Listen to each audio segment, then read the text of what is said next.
accepted.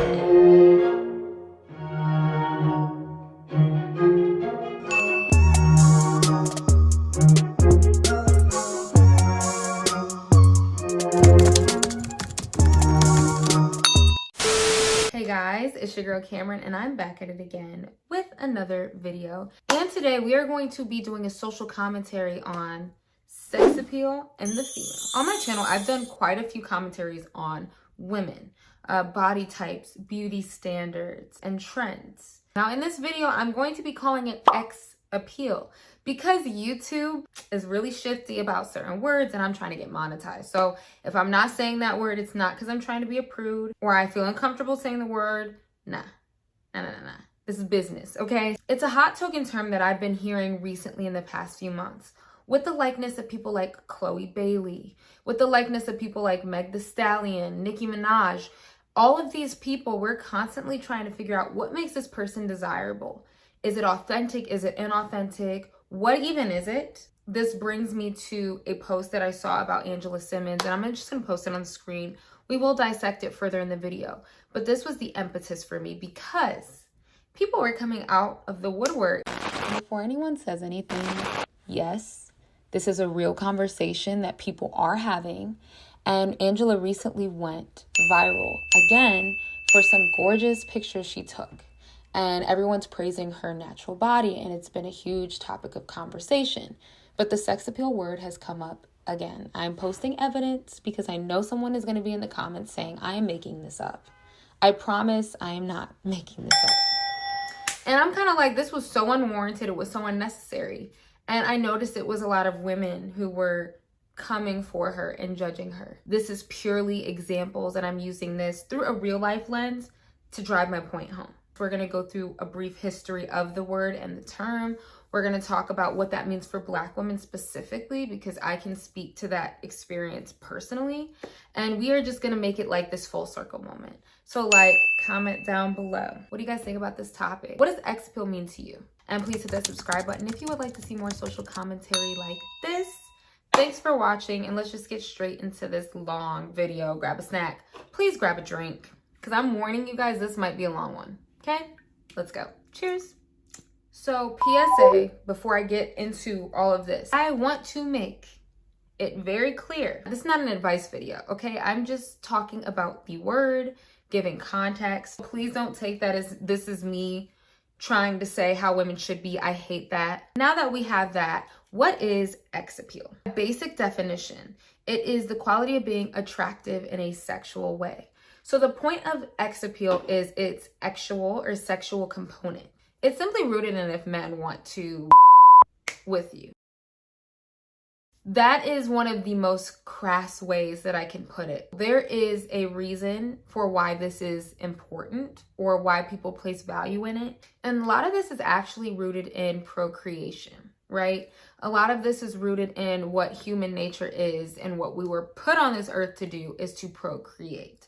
So when you think of X appeal and you think about, oh, you are somebody that people want to be with in that way, it's an aura, it's a embodiment. It's not just the physical attraction.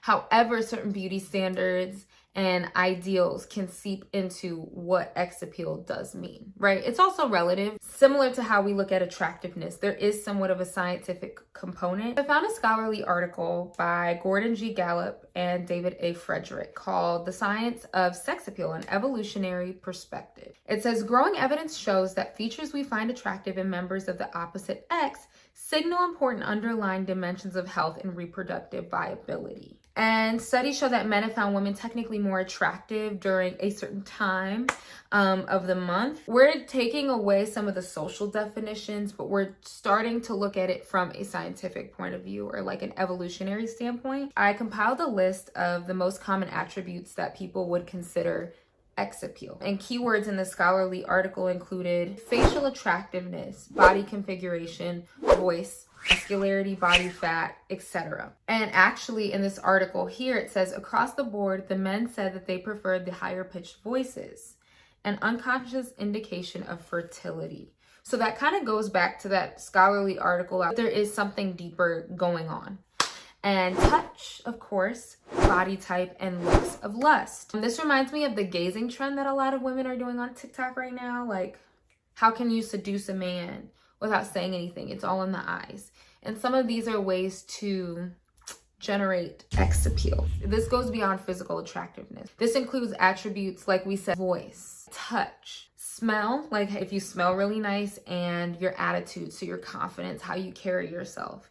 Usually those things do come with maybe being more conventionally attractive, but it is not exclusive to that. You know tons of people who are confident because they love themselves and they know that they're the shit. And it doesn't really matter what anybody thinks about them on the outside. So the next question becomes, why do women desire it? So first of all, I think it's in human nature to want to be desired romantically, physically, sexually in some way. Now, sex appeal and advertisement. It's always been a question, does sex sell? I do think that it generates conversation, that it creates attention, and it creates a buzz, which is very useful for a lot of people. And women have been using this to their advantage. This video is not a women's studies class, but I do want to briefly add a little bit of context to sex appeal in advertisement and how that's kind of transitioned into what we see today. A real full circle moment. So the very first campaign using this idea of sex appeal was in 1911. They used sex to sell a product. It was a JWT campaign for Woodbury facial soap. This is a product that was used by women, and it was portrayed and advertised in a sensual way. It quotes, "a skin you love to touch." Okay, so back then this was taboo. Fun fact, created by a woman named Helen Lansdowne Resor. So a woman created this ad. She was also a feminist and championed women's rights. That's why I say that feminism has nothing to do with control. To me, it has everything to do with allowing women to do and be what they want to be. So this is a perfect example of a woman pioneering, but she was very comfortable and okay with doing this because she had control. Women, however, have been also, on the other hand, uniquely indoctrinated into misogyny and sexism. And this often reflects back off of ourselves. So people are telling us all of these things and we start internalizing it. And a lot of women are made to feel like they're worthless if they don't have sex appeal, or if men do not want them, to think that men are the end all be all. And actually in this advertising phase, right, that was kicked off by sex appeal, a lot of men started to take this over. A lot of men started to call the shots and kind of transform that marketing. Of course, you know, you got to play by the game. So a lot of women said, okay, if this is how it's going to be, I might as well find some way to benefit from it. To become a millionaire. If objectify women, why not profit off of it as a woman? Somehow regain our power. That brings us to modern day, where you see a lot of women, whether it's on Instagram, OnlyFans, YouTube, TikTok, who are using or the entertainment industry, who are using their sexual capital and their sex appeal to get likes, to earn money, right? And I can't fault them for this because, I mean, if you're sexy and you know it and you're comfortable doing that, yeah, like, do it. And that's going to also intersect our conversation about some of the celebrities that we're going to talk about today. And is it authentic? Are women being kind of forced to fit into this sexual mode because they want to have that sex appeal, because they know that if men like them, girls are going to want to be them? We're held to a unique standard. Black women, arguably, it's not even an argument, right? It is a proven fact that we are over-sexualized or sexualized more than our other female counterparts. It can be harmful all the way around, but specifically for Black women. And sex appeal is something that's championed by a lot of women in our community and the men, okay? A lot of men set the precedent for what they find attractive. And in turn, a lot of women start valuing those qualities. So for Black women, that could be having a bigger butt, having an hourglass shape or body, an ideal skin complexion. And I say that with quote marks because colorism, or maybe more Eurocentric facial features. And a lot of this is idealized, especially when it's put into one body or one package, right? Like, girl, you got it going on. In the eyes of, okay, this is what I am sexually attracted to for a lot of guys. And a lot of it is placed onto Black women without us even asking for it. This is where a lot of women internalize these standards and they start judging other women for having it or not having it before men can even open their mouths at this point. Case in point, the Angela Simmons. Like, who what possessed you, another black woman, to come for her because she has no sex appeal? Or so you think she doesn't. An article by Kendall Tierra on Pop Sugar. She talks about the expectations and the sexualization and attractiveness of black women in modern culture. And she quotes, "In many cases, white people ascribe the physical appeal of black women to stereotypical attributes, such as large butts and twerking, reinforcing the notion that said appeal is solely sexual." For some people, it's kind of taken as black women are only attractive for these attributes, even though we know that's not true. That's how we're often portrayed. There was a woman named Megan Madness, and she writes for medium.com, and she's a white woman, and she quotes, "Sex appeal today is black culture. I don't care how you put it, what you believe, this is the truth. The music, the moves, the body. The black culture hits different. It feels different. No amount of makeup, wigs, clothing, dancing, language, etc. can make you a black woman." Now, this here is a clear indication that even people outside of our race see black women as sex appeal, like our culture as sex appeal. And as much as I really don't know how I feel about her saying this, like it's off-putting to me, this is proof, right? That this is something that's kind of placed on black women and is somewhat emulated by other races if they do admire black women or if they do admire our culture or how we carry ourselves. So that was like very clear to me, like, oh, a lot of people do for some reason expect black women to exude sex appeal, you know? And I don't think that's always fair. Now, from Chloe to Angela. This is where we're going to get into examples, real life, real time. Chloe Bailey has been criticized for being sexual, and many people claim that it's unnatural.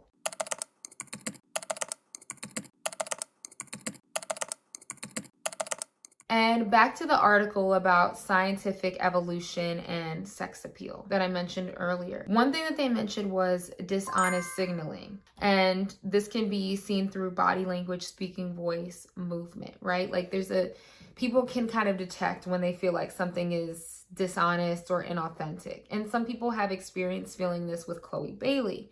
Like she's trying to be over sexual, but it's not natural. And there's some people who say, oh, she's like that girl. And there's a lot of people who also feel like she has no sex appeal. Interestingly, even though she has most of the qualities, like the physical attributes that would make her considerably more attractive.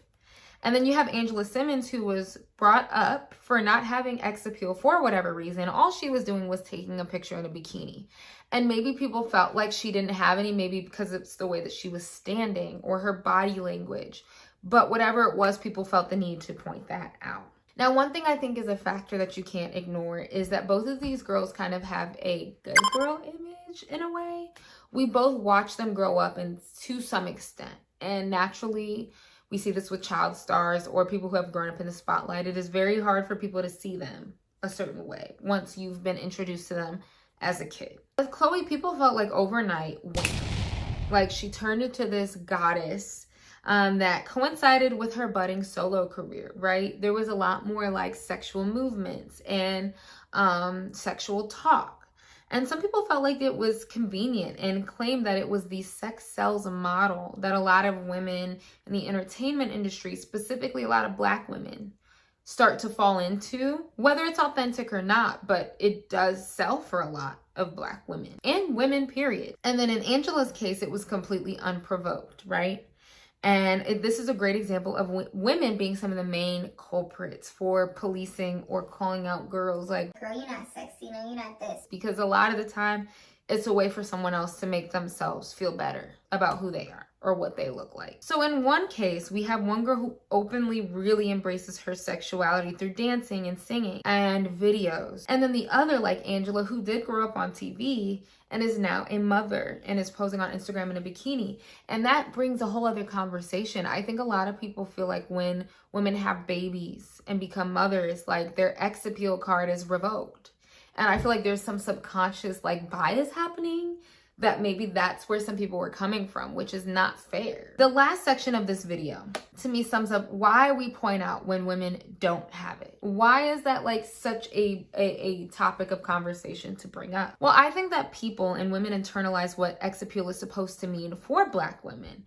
and they project this onto others. So this is why I feel like there's this push and pull between who is actually appealing and who isn't. And it's another way for women to just feel subconscious, like to make them feel bad for not being sexually desired by men, right? Like, it's like, you're pretty, but like no one wants to sleep with you. And it's like, okay, first off, that's a lie. Two, though, why as a woman is that something that you are using as like a way to clap back or comfort me? That's a nasty weapon. The hypersexualized caricature that a lot of Black women have to deal with and face in terms of beauty. Some Black women feel like this is where beauty has the upper hand, right? Because we know that like white women are generally like the standard of beauty out here. And so some women, I think Black women, feel like it's leverage. Like, okay, well, I know I'm pretty, but hey, at least I got a fat ass and I got an hourglass shape. So the X appeal portion is like a rite of passage, or it's like, yeah, you're a woman now, or you're this. And it's a way to kind of divide or separate or make yourself feel like you're better than because you have it and the next girl might not. Of course, I'm not saying that men are absolved from this conversation. But what I am saying is I see a lot of women perpetuating it, and I just think we need to stop. We need to stop. Overall, again, today is just another episode of Women Can Never Do Anything Right. That was the whole point of this video. I should have just got on camera and said that. But I just wanted to kind of go through this full cycle analysis of why I think this is like a topic of conversation. Why I think a lot of women like use this as ammo, as a way to like insult a woman. Why do you care? Why do you care? Like, girl, come on, get up. Deadass. Like, comment down below. This video wasn't like fully fleshed out, but that means that it leaves a lot of room for you guys to discuss in the comment and add and fill in some of the blanks. And please hit that subscribe button if you would like to see any more content from me like this.